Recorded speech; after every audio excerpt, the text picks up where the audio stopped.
কেমন হয় যদি একটিমাত্র স্ট্রাকচার দিয়ে তুমি শত শত বাংলা বাক্যের ইংরেজি অনুবাদ করতে পারো। আজকের এই ভিডিওতে আমি প্রেজেন্ট কন্টিনিউয়াস টেন্সের তেমনই একটি স্ট্রাকচার সম্পর্কে আলোচনা করব, যাটি প্রয়োগ করে তোমরা খুবই সহজে বাংলা থেকে ইংরেজির অনুবাদ করতে পারবে। ঠিক আছে ভাইয়া, তো দেখো তো আমি এখানে লিখেছি প্রেজেন্ট কন্টিনিউয়াস টেন্সে লিখেছি কেউ কিছু করতে যাচ্ছে। কেউ কিছু করতে যাচ্ছে এমনটি বোঝাতে, কেউ কিছু করতে যাচ্ছে এমনটি বোঝাতে, যেমন আমি ক্লাসটি করাতে যাচ্ছি, আমি ক্লাস করাতে যাচ্ছি, ওকে, আমি ক্লাস করতে যাচ্ছি, আমি ভিডিও বানাতে যাচ্ছি, আমি বই পড়তে যাচ্ছি, আমি ঘুমাতে, কি বলছে, আমি হচ্ছে কোনো কিছু করতে যাচ্ছি বোঝাতে। সেই ক্ষেত্রে যে গঠনটি হয় সেটি হলো ভাইয়া subject plus am is are plus going to plus main verb plus extension হয়ে থাকে। কি হয়ে থাকে? Subject plus am is are plus going to plus main verb plus extension হয়ে থাকে। দেখো তো ভাই, আমি উদাহরণে লিখেছি সে একটি ব্যবসা শুরু করতে যাচ্ছে। তাহলে কি এখানে কেউ কোনো কিছু করতে যাচ্ছে বোঝাচ্ছেন ভাইয়া? বুঝাচ্ছে। এবার দেখো আমি লিখেছি আমি একটি হিসাব খুলতে যাচ্ছি, তাহলে আমি একটি কাজ করতে যাচ্ছি, করতে যাচ্ছি, তাই তো। এবার বলছে তারা একটি সভা করতে যাচ্ছে, তাহলে তারা একটি কাজ করতে যাচ্ছে, কি করতে যাচ্ছে? সভা করতে যাচ্ছে। তাহলে এটি দ্বারা কি বুঝালো না ভাইয়া যে কেউ যদি কোনো কিছু করতে যায় এমনটি বোঝায়, কেউ কোনো কিছু করতে যাচ্ছে এমনটি বোঝালে subject plus am is are plus going to plus main verb plus extension হয়ে থাকে। সেক্ষেত্রে মেইন ভার্বের প্রেজেন্ট ফর্ম ব্যবহৃত। কোন ফর্ম ভাইয়া? মেইন ভার্বের সেক্ষেত্রে হচ্ছে প্রেজেন্ট ফর্ম ব্যবহৃত হয়। মেইন ভার্বের প্রেজেন্ট ফর্ম হয়ে থাকে। ওকে, এবার দেখো তো ভাই আমি লিখেছি সে একটি ব্যবসা শুরু করতে যাচ্ছে। কে সাবজেক্ট হিসেবে হচ্ছে হি, কেননা সে বলছে, তাহলে সে একটি ব্যবসা শুরু করতে যাচ্ছে, তাহলে হি। এবার এবার দেখো তো ভাই আমি বলেছিলাম সাবজেক্টের নাম্বার এবং পার্সন অনুযায়ী অ্যামিসার নিতে হবে। হি যেহেতু থার্ড পারসন সিঙ্গুলার নাম্বার, এই জন্য ইজ। এবার কি নিতে হবে? গোয়িং টু নিতে হবে। কি নিতে হবে? গোয়িং টু নিতে হবে। এবার দেখো তো ভাইয়া ব্যবসা শুরু করতে যাচ্ছে, শুরু করার ইংরেজি কি ভাইয়া? স্টার্ট। শুরু করার ইংরেজি কি? স্টার্ট, এবং সেটা কিন্তু ভার্বের প্রেজেন্ট ফর্ম। ওকে, তাহলে he is going to start কি শুরু করতে যাচ্ছে ভাইয়া? একটি ব্যবসা শুরু করতে যাচ্ছে, তাহলে হচ্ছে বিজনেস। ওকে, বিজনেস, তাহলে হলো ভাইয়া কি? Is going to start business. এবার দেখো ভাইয়া আমি একটি হিসাব খুলতে যাচ্ছি। কে খুলতে যাচ্ছে?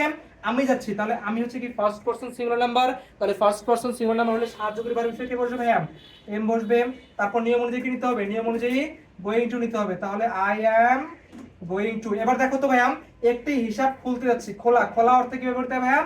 ওপেন। খোলা অর্থে ওপেন, তাহলে I am going to open. Open একটি হিসাব। কয়টি হিসাব ভাইয়া? একটি হিসাব। হিসাব হচ্ছে কি ভাইয়া? অ্যাকাউন্ট। হিসাব বলতে হচ্ছে অ্যাকাউন্ট হচ্ছে, এখন অ্যাকাউন্টের এ যেহেতু ভাবেন এই জন্য তার পূর্বে আর্টিকেল হিসেবে এন বসবে। ওকে, তাহলে হলো I am going to open an account. I am going to open an account. এবার দেখো তো ভাইয়া তারা একটি সভা করতে আছে। কারা হচ্ছে? তারা। তাহলে তারার পরিবর্তে আমরা দে ইউজ করব। দে যেহেতু থার্ড পারসন প্লুরাল নাম্বার, এই জন্য আমরা সাহায্যকারী ভার্ব হিসেবে আর নেব। নিয়ম অনুযায়ী গোয়িং টু নিব। কি নিব ভাইয়া? নিয়ম অনুযায়ী গোয়িং টু নেব। ওকে, তাহলে they are going to, they are going to. দেখো তো ভাইয়া সভা করতে যাচ্ছে, একটি সভা করতে যাচ্ছে, তাহলে they are going to hold. They are going to hold কয়টি সভা ভাইয়া? একটি সভা। They are going to hold a meeting. Okay, they are going to hold a meeting. এবার ছাত্র ছাত্রীরা বই কিনতে যাচ্ছে। কারা হচ্ছে? ছাত্র ছাত্রীরা। তাহলে কি হবে ভাইয়া? The students. The students, the students. দেখো দা স্টুডেন্ট যেহেতু প্লুরাল নাম্বার, এই জন্য আমরা কি ব্যবহার করব? বিভার্ব হিসেবে আর নেব। ওকে, এবার কি করব? গোয়িং টু নিব। আর এরপর হচ্ছে গোয়িং টু নেব। ওকে, তাহলে হলো কি হলো ভাইয়া? The students are going to কি করতে যাচ্ছে? বই কিনতে যাচ্ছে। কি করতে যাচ্ছে? বই কিনতে। তার মানে কি? তোমার মূল ভার্বের প্রেজেন্ট ফর্ম হিসেবে বাই। তাহলে হলো the students are going to buy কি কিনতে যাচ্ছে ভাইয়া? বই কিনতে যাচ্ছে, তাহলে হচ্ছে বুকস। তাহলে উত্তর হলো the students are going to buy books. আমরা সত্য প্রতিষ্ঠা করতে যাচ্ছি, আমরা সত্য প্রতিষ্ঠা করতে যাচ্ছি। তাহলে কেউ কোনো কিছু করতে যাচ্ছে এমনটি বোঝাচ্ছে। কারা যাচ্ছে? আমরা যাচ্ছি। তাহলে আমরা পরিবর্তে কি ব্যবহার করবো ভাইয়া? উই নেব। কি নেব? উই নেব। তারপর এবার আমরা সাহায্যকারী ভার্ব হিসেবে আর নিব, যেহেতু যেহেতু এটি হচ্ছে ফার্স্ট পারসন প্লুরাল নাম্বার, তাই তো নিয়ম অনুযায়ী গোয়িং টু নিব। নিয়ম অনুযায়ী কি নিব? নিয়ম অনুযায়ী গোয়িং টু নেব। তাহলে হচ্ছে we are going two, we are going to. দেখো তো ভাই এই যে প্রতিষ্ঠা বলছো না, প্রতিষ্ঠা ইংরেজি কি ম্যাম? প্রতিষ্ঠা ইংরেজি হলো এস্টাবলিশ। প্রতিষ্ঠা ইংরেজি কি ম্যাম? এস্টাবলিশ। তাহলে হচ্ছে we are going to establish. Establish. দেখো সত্য, সত্য, এই সত্যের পূর্বে আর্টিকেল হচ্ছে দা ব্যবহৃত হয়। সত্যের পূর্বে আর্টিকেল কি ব্যবহৃত হয় ম্যাম?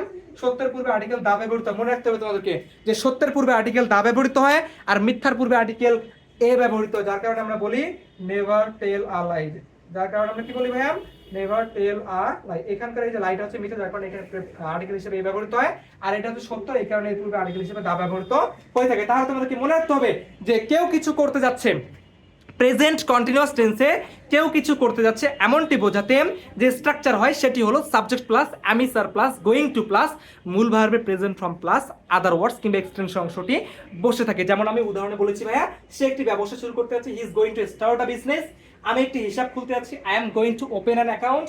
তারা একটি সভা করতে যাচ্ছে, they are going to hold a meeting. ছাত্রছাত্রীরা বই কিনতে যাচ্ছে, the students are going to buy books. এবং আমরা সত্য প্রতিষ্ঠা করতে যাচ্ছি, we are going to establish the truth. কেমন হলো ভাইয়া? আশা রাখছি তোমাদের কাছে ভিডিওটি অবশ্যই ভালো লেগে থাকবে। অবশ্যই পেজটিকে ফলো দিয়ে রাখবে এরকম গুরুত্বপূর্ণ ভিডিও পাওয়ার জন্য। অবশ্যই লাইক, কমেন্ট এবং শেয়ার করবে। ঠিক আছে ভাই, দেখা হবে পরবর্তী ভিডিওতে। ততক্ষণ পর্যন্ত ভালো থেকো, সুস্থ থেকো।